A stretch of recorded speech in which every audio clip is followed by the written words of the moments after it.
إن الحمد لله نحمده ونستعينه ونستغفره ونستهديه ونستنصره ونعوذ بالله من شرور أنفسنا ومن سيئات أعمالنا من يهده الله فلا مضل له ومن يضلله فلا هادي له وأشهد أن لا إله إلا الله وحده لا شريك له وأشهد أن محمدا عبده ورسوله أما بعد فإن أحسن الحديث كتاب الله وخير الهدي هدي محمد وشر الأمور محدثاتها وكل محدثة بدعة وكل بدعة ضلالة وكل ضلالة في النار اللهم صل على محمد وعلى آل محمد كما صليت على إبراهيم وعلى آل إبراهيم إنك حميد مجيد اللهم بارك على محمد وعلى آل محمد كما باركت على إبراهيم وعلى آل إبراهيم إنك حميد مجيد أعوذ بالله من الشيطان الرجيم بسم الله الرحمن الرحيم عليها 19 وما جعلنا أصحاب النار إلا ملائكة وما جعلنا عدتهم إلا فتنة للذين كفروا ليستيقن الذين أوتوا الكتاب ويزداد الذين آمنوا إيمانا ولا يرتاب الذين أوتوا الكتاب والمؤمنون وليقول الذين في قلوبهم مرض والكافرون ماذا أراد الله بهذا مثلا كذلك يضل الله من يشاء ويهدي من يشاء وما يعلم جنود ربك إلا هو وما هي إلا ذكرى للبشر علیہ 19 جہنم کے دروغوں کی تعداد 19 ہے۔ وما جعلنا اصحاب النار الا ملائکہ، اور یہ 19 جو ہم نے تعداد بتائی ہے یہ تو کھرے اور کھوٹے کو الگ کرنے کے لیے بتائی ہے، ورنہ فرشتہ تو ایک بھی کافی تھا۔ وما جعلنا عدتهم الا فتنة للذین کفروا، اور ہم نے اس کو آزمائش بنا دیا ان لوگوں کے لیے جنہوں نے کفر کیا۔ لیستیقن الذین اوتوا الکتاب، اور جو اپنی کتاب پر صحیح ایمان رکھتے ہیں انہیں یقین ہو جائے کہ یہ محمد الرسول اللہ صلی اللہ علیہ وسلم سچے رسول ہیں اور قرآن اللہ کی سچی کتاب ہے۔ وَيَزْدَادَ الَّذِينَ آمَنُوا ایمانا، تاکہ ایمان والوں کے ایمان میں مزید اضافہ ہو جائے۔ وَلَا يَرْتَابَ الَّذِينَ أُوتُوا الْكِتَابَ وَالْمُؤْمِنُونَ، تاکہ اپنی کتاب پر صحیح ایمان لانے والے اور جو مومن ہیں ان کے دلوں میں شک کوئی جگہ نہ پکڑ سکے۔ وَلِيَقُولَ الَّذِينَ فِي قُلُوبِهِم مَّرَضٌ، تاکہ وہ لوگ اعتراض کریں جن کے دل میں حسد، کینہ اور بغض کی بیماری ہے۔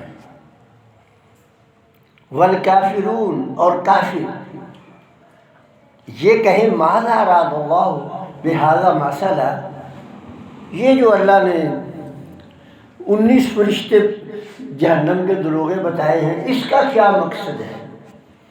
کذالک یضل اللہ من یشاء، اللہ اسی طرح جسے چاہتا ہے گمراہ کرتا ہے، ویہدی من یشاء، اور جسے چاہتا ہے ہدایت دیتا ہے۔ وما یعلم جنود ربک الا ہو، اور تیرے رب کے جو لشکر ہیں نا، ان لشکروں کو وہی جانتا ہے۔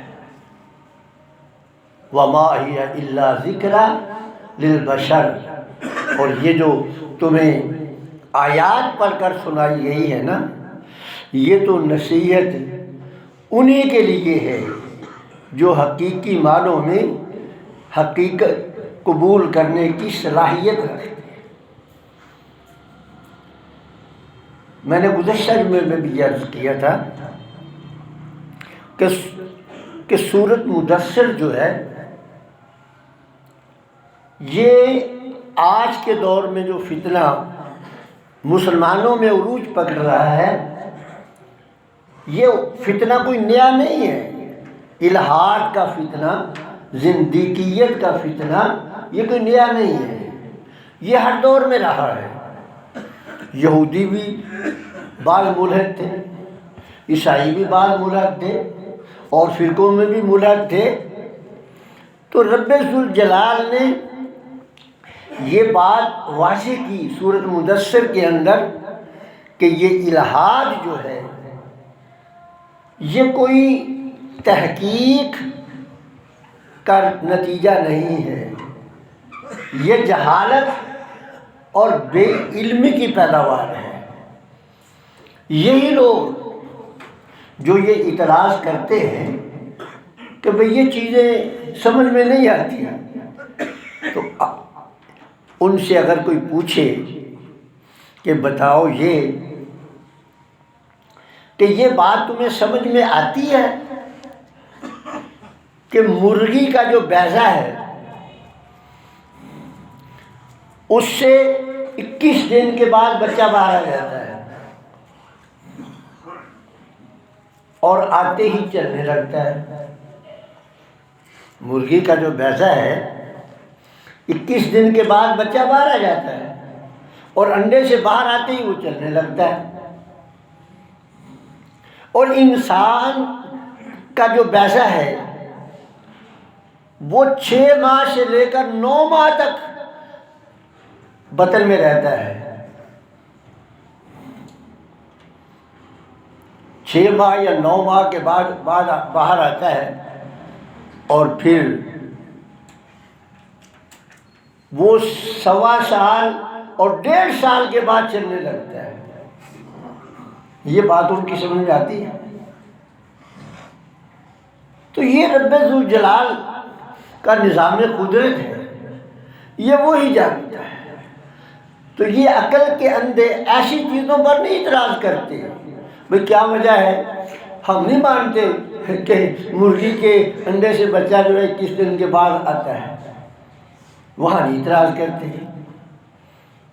اور یہاں اس لیے اعتراض کرتے ہیں کہ اصل میں وہ جاہل ہے، عمل نہیں کرنا چاہتے، اپنی زندگی کو عملی نہیں بنانا چاہتے۔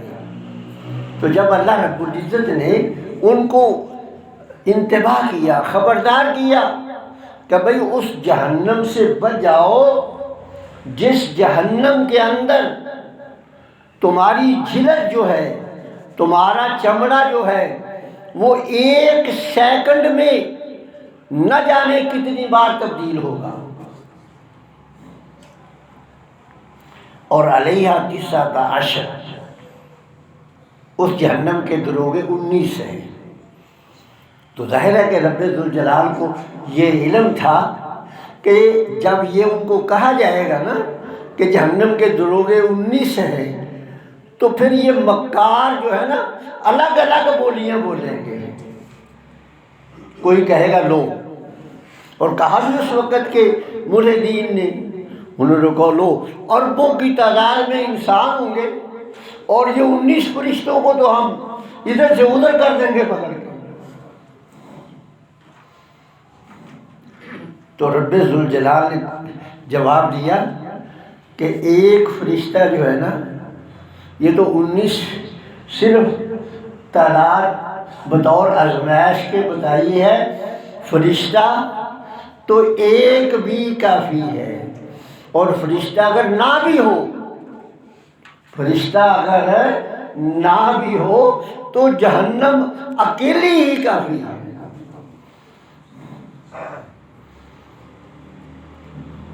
وہ تو قرآن کہتا ہے کہ مجرموں کو دیکھ کر، دور سے مجرموں کو دیکھے گی تو ایسے دھاڑے گی جیسے شیر دھاڑتا ہے، فرشتہ ایک بھی نہ ہو۔ اور بعض نے یہ اعتراض کیا کہ یہ دیکھیں محمد صلی اللہ علیہ وسلم معاذ اللہ کیسی باتیں کرتے ہیں، فرشتوں کو بھی جہنم میں جلاتے ہیں۔ ان کا اگر جہنم میں ہم نے جلنا ہے تو یہ 19 فرشتے بھی تو جلیں گے۔ رب ذوالجلال نے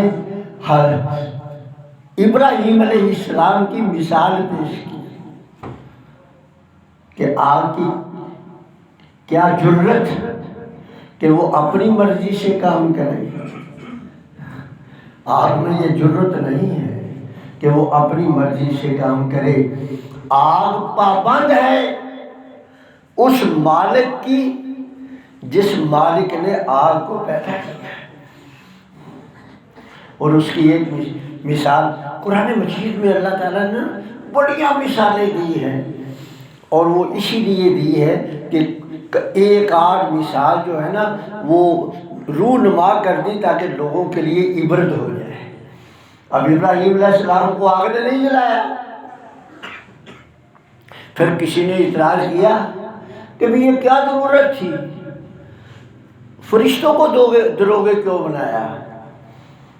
تو اللہ تعالیٰ نے فرشتوں کو صرف یہ جہنم کا کام نہیں سونپا، اللہ کا جو نظام کائنات ہے وہ رب ذوالجلال نے سارے کا سارا فرشتوں کے سپرد کیا۔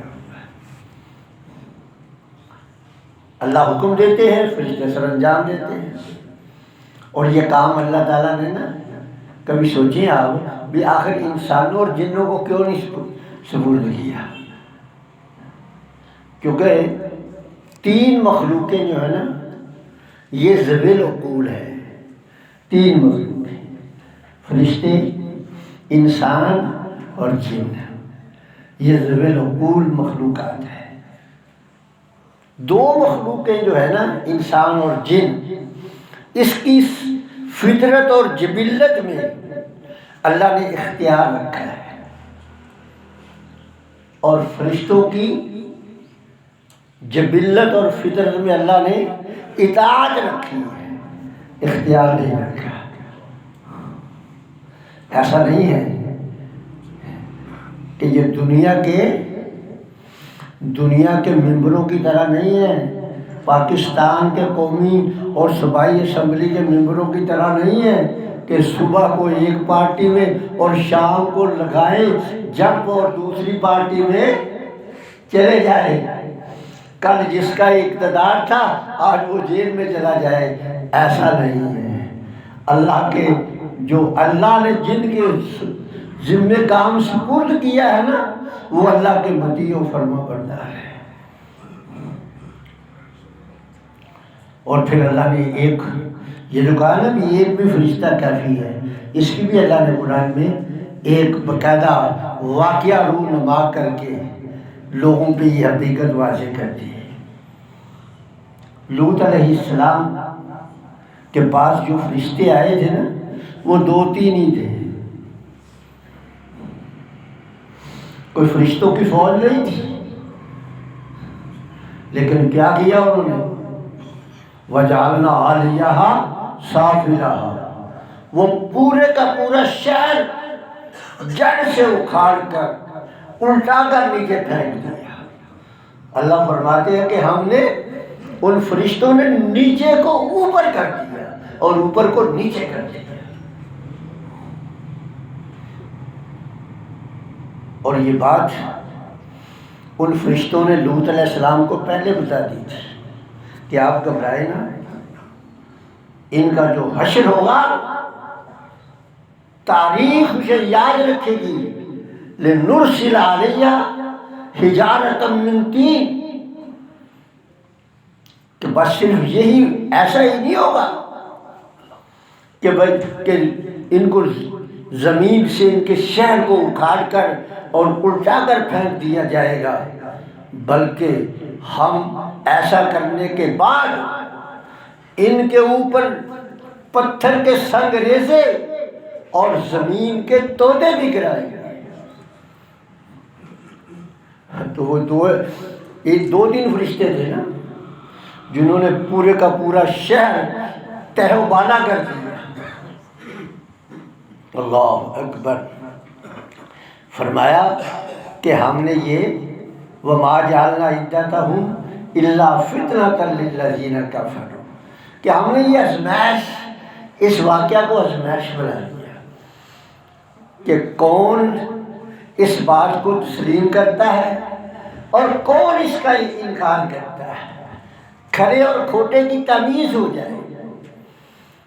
تو سب سے پہلے تو یہ آزمائش ہوئی یہود و نصارہ کی، اوت الکتاب تھے نا، جو تو کتاب پر صحیح ایمان رکھتے تھے، انہوں نے تو پہلی نظر میں ہی رسول اللہ صلی اللہ علیہ وسلم کو پہچان کر اس بات کی شہادت دے دی کہ آپ اللہ کے رسول ہیں۔ میں نے آپ کو بتایا تھا نا کہ مکے کے اندر ورقہ بن نوفل نے صرف رسول اللہ سے یہ سن کر بتا دیا تھا کہ کاش میں اس وقت زندہ رہوں جب آپ کی قوم آپ کو یہاں سے نکال دے گی۔ اور کچھ ایسے جس طرح آج ایک بڑی تعداد ہے نام نہاد مسلمانوں کی، اس طرح وہ نام نہاد نصارہ، وہ نام نہاد یہودی، انہوں نے کہا لو دیکھو یہ کیا بات ہوئی کہ 19 فرشتے ہیں، یہ کیا بات ہوئی؟ ان کا آزمائش ہوئی، کھرے اللہ نے الگ کر دیے اور کھوٹے رب ذوالجلال نے الگ کر دیے۔ فرمایا وَيَزْدَادَ الَّذِينَ آمَنُوا ایمانا، تاکہ ایمان والوں کا ایمان جو ہے نا اس میں اور اضافہ ہو جائے۔ ایمان والے جو ہیں نا انہیں اللہ کے رسول صلی اللہ علیہ وسلم کی صداقت پر ایمان تھا کہ اس زبان سے جو لفظ نکلتا ہے وہ جھوٹ نہیں نکلتا۔ ان کے ایمان میں اور اضافہ ہو گیا۔ اب اس سے یہ بھی پتہ چلا ایک بات قرآن سے کہ ایمان جو ہے نا یہ نقطہ بسیط نہیں ہے، یہ گھٹتا بھی ہے، یہ بڑھتا بھی ہے، یہ اس میں کمی بیشی ہوتی رہتی ہے۔ اب آپ ذرا خود سوچ لیں کہ ایک دفعہ نہیں، قرآن مجید میں یہ 20 آیات ہیں جو اس بات پر دلالت کرتی ہے کہ ایمان میں اضافہ ہو گیا، ان کے ایمان کمزور ہو گئے۔ اے لوگوں جو ایمان لائے ہو، ایمان لاؤ، پھر کہا ایمان لائے پھر کافر ہوئے، پھر ایمان لائے پھر کافر ہوئے، یہ قرآن کی آیات ہے۔ لیکن اس کے باوجود کتنے میرے مسلمان بھائی ایسے ہیں جو اس بات پہ مصر ہے کہ نہیں ایمان نہیں کم ہوتا نہ زیادہ ہوتا ہے۔ اب دیکھیں قرآن کہہ رہا ہے۔ تو میرے بھائی یہ آزمائش ہے ایمان والوں کی، اور جن کے دل کے اندر کسی قسم کی کوئی کمی بیشی ہے ان کی یہ آزمائش ہے کہ کون ہے جو دل کی آنکھوں سے دیکھ کر ایمان لاتا ہے۔ اور باقی رہا مسئلہ یہ چہرے کی آنکھوں سے دیکھ کر ایمان لانا، چہرے کی آنکھوں سے دیکھ کر ایمان لانے کا کوئی شک نہیں۔ چہرے کی آنکھوں سے دیکھ کر تو فرعون بھی ایمان لے آیا تھا نا، چہرے کی آنکھوں سے دیکھ کر تو فرعون بھی ایمان لے آیا تھا۔ آیا اس کا ایمان نے اسے کوئی فائدہ دیا؟ اصل بات یہی ہے کہ یہ جو آنکھیں ہیں نا، ان آنکھوں کو روشن رکھنا ہوگا۔ تو اس لیے میرے بھائیوں، میں نے پچھلی دفعہ بھی آپ سے یہ اپیل کی تھی کہ خود بھی قرآن سے جڑو، اپنی اولادوں کو بھی قرآن کی تعلیم دو، تاکہ یہ مسلمانوں کی اولادیں جو الحاد کی طرف جا رہی ہیں ان کے راستے میں رکاوٹ پیدا کی جائے، ان کی دل کی آنکھوں کو نور بخشا جائے۔ اللہ رب العزت نے دیکھ رہے ہیں سورۃ بقرہ کا جو آغاز ہے، الف لام میم ذالک الکتاب لا ریب فیہ ھدی للمتقین الذین یؤمنون بالغیب۔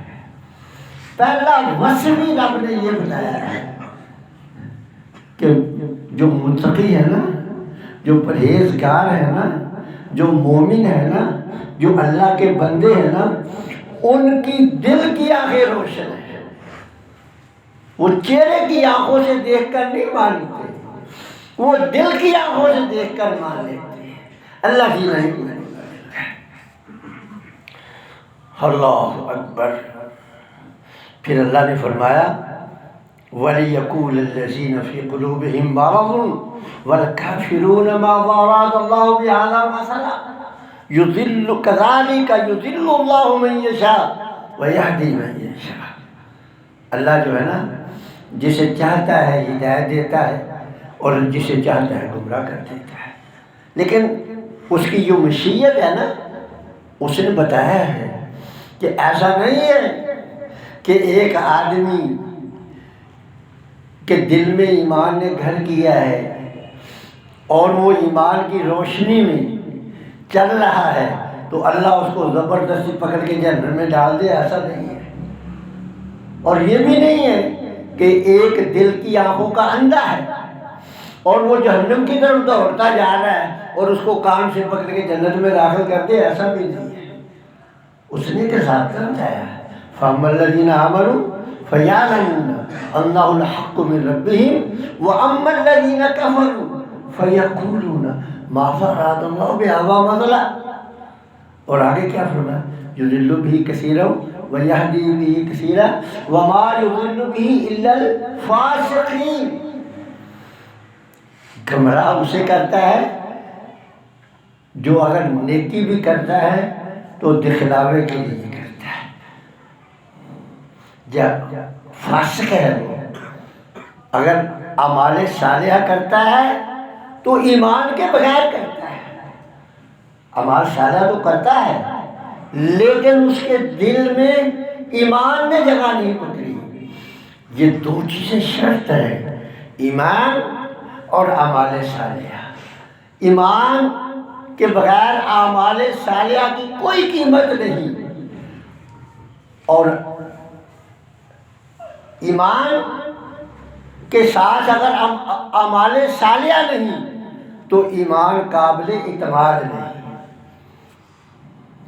حاتم طائی کی سخاوت کتنی مشہور ہے۔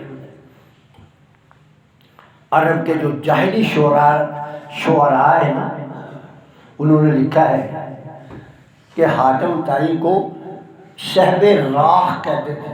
صاحب راہ کا مطلب یہ تھا کہ اس کے چولوں میں ہر وقت آگ جلتی تھی، ہر وقت رات دن۔ ایک شاعر نے لکھا ہے جو جاہلی شعراء سے، اس نے کہا کہ اونٹوں کا ایک ریوڑ ہر شام کو شہر میں آتا تھا اور جو ریوڑ شہر میں آتا تھا وہ واپس چرنے کے لیے چراگاہ میں نہیں جاتا تھا۔ اب آپ جائیں کہ کتنی بڑی سخاوت ہے، لیکن دل ایمان سے خالی تھا۔ اس کا بیٹا علی بن حاتم مسلمان ہوا، آ کر رسول اللہ سے عرض کرنے لگا یا رسول اللہ ہے نا ابھی؟ رسول اللہ نے 3 دفعہ اعراض کیا، لیکن جب وہ باز نہ آیا تو آپ نے فرمایا اب آ کر فی النار، تیرا باپ آگ میں ہے۔ بولا کیوں؟ اللہ کے رسول فرمایا اعمال صالحہ تو تھے لیکن دل میں ایمان نہیں تھا۔ اللہ نے جگہ جگہ پر یہ کہا ہے حبطت اعمالہم حبطت اعمالہم، ان کے اعمال برباد ہو گئے، ختم ہو گئے۔ پھر آخر میں اللہ نے فرمایا کہ تمہارا یہ جو اعتراض ہے نا کہ یہ 19 فرشتوں کی تعداد کیوں ہے، تو یہ سن لو وَمَا يَعْلَمُ جُنُودَ رَبِّكَ إِلَّا هُوَ، تیرے رب کے پاس تو اتنے لشکر ہیں، تیرے رب کے پاس تو اتنے لشکر ہیں کہ وہی جانتا ہے، اس کو تو فرشتوں کی بھی ضرورت نہیں۔ اگر وہ کسی قوم کو ایک داستان بنانا چاہے، پرندہ داستان، تو وہ ایک چھوٹے سے پرندے ابابیل کو اگر حکم کرے تو وہ بھی ہاتھیوں کو قصہ پرندہ بناتے ہیں۔ آج بھی اگر آپ جائیں نا بیت اللہ تو وہ آپ کو کہیں نظر نہیں آتے، اور لیکن اس مالک کی مرضی ہے، اس نے وہ جو مطاف ہے نا نیچے والا، وہاں وہ ہر وقت گھومتے رہتے ہیں، چھوٹے چھوٹے پرندے ہیں وہ۔ تو اللہ نے حاجیوں کو آج بھی بتائے ہیں، باہر مینار میں چلے جائیں، مزدلفہ چلے جائیں، وہاں نہیں نظر آتے، لیکن وہاں ہے، تاکہ لوگوں کو یہ پتہ چلے کہ اللہ کا یہ سپاہی اور اس کا مقابلہ ہاتھی سے، یہ سمجھ میں آنے والی بات ہے کہ اتنا پرندہ اور اس کے منہ میں کنکر کتنی کی بڑی آئے گی، ہے جی؟ اتنے پرندے کے منہ میں کتنی بڑی کنکر آ سکتی ہے، اور پھر وہ کنکر ہاتھی پہ لگتی ہے تو ہاتھی صرف مرتا نہیں، ہاتھی صرف مرتا نہیں بلکہ کیا ہوتا ہے کَعَصْفِ مَأْکُولٍ، ایسے ہو جاتا ہے جیسے جانور کو آپ ذبح کریں نا، تو ذبح کرنے کے بعد اس کی اوج سے، ذبح کرتے ہیں نا اس کے بعد اس کی اوج سے نکلتا ہے نا بوس کھایا ہوا، اس کی ایک کنکر نے ہاتھی کو اس طرح کر دیا ریزہ ریزہ جیسے کھایا ہوا بوس۔ تو میرے بھائیوں، اپنی اولادوں کو باعمل بنائیں، قرآن کی تعلیم دیں، پیارے پیغمبر صلی اللہ علیہ وسلم کی زندگی بتائیں، صحابہ نے کیسے عمل کیا وہ بتائیں، تاکہ یہ الہاد کی فتنے کو روکا جا سکے۔ وآخر دعوانا الحمدللہ۔